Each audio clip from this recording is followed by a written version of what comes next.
शुमाली Africa के अरब मुल्क Tunis में महंगाई और अशिया ज़रूरिया की कीमतों में गैर मामूली इजाफे के खिलाफ पुरतशद्दुद मुजाहरे शुरू हो चुके हैं।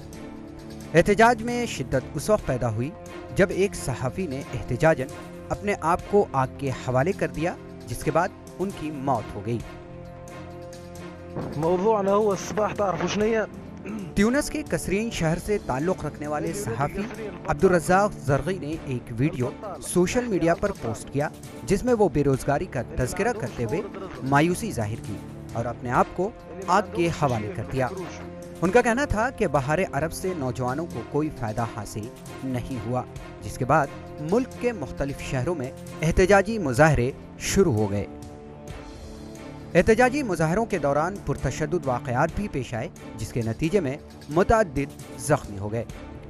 ट्यूनिस का शुमार उन ममालिक में होता है जहाँ बेरोज़गारी की शरह तकरीबन 20% है।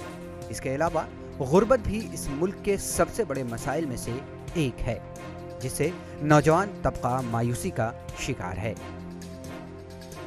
Bureau report, ETV Bharat.